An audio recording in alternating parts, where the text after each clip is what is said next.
ఒక ఊరిలో నిత్యము దేవుణ్ణి ప్రార్థించే పరమ భక్తుడు ఉన్నాడు. ఒకసారి గాలివాన వచ్చింది. ఊరంతా జలమయం అయ్యింది. గ్రామస్తులు భయపడి ఊరు వదిలి వెళ్ళిపోతూ ఆ భక్తుణ్ణి ఇక్కడే ఉంటే చచ్చిపోతావు, వెళ్ళిపోదాం రా అన్నారు. నేను రాను, నన్నే దేవుడు రక్షిస్తాడు, మీరెళ్ళండి అన్నాడు ఆ భక్తుడు. సరేనని వెళ్ళిపోయారు వాళ్ళు. నీరు నడుమ వరకు వచ్చింది. పడవ మీద జనాన్ని తీసుకెళ్తున్న వ్యక్తి రావయ్యా, పడవెక్కు అని భక్తుణ్ణి అడిగాడు. నేను రాను, నన్ను దేవుడే రక్షిస్తాడు, మీరు వెళ్ళండి అన్నాడు భక్తుడు. సరేనని పడవవాడు వెళ్ళిపోయాడు.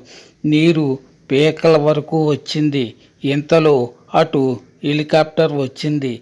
హెలికాప్టర్లోని మనిషి తాడు కిందకేసి, తాడు పట్టుకొని పైకి రా, బ్రతికిపోతావు అన్నాడు. నేను రాను, దేవుడే నన్ను రక్షిస్తాడు, మీరెళ్ళండి అన్నాడు ఆ భక్తుడు. హెలికాప్టర్ వెళ్ళిపోయింది. నీటిలో మునిగిపోయి చనిపోయాడు ఆ భక్తుడు. దేవునితో కోపంగా దుర్మార్గులను, దొంగలను, తాగుబోతులను రక్షించావు.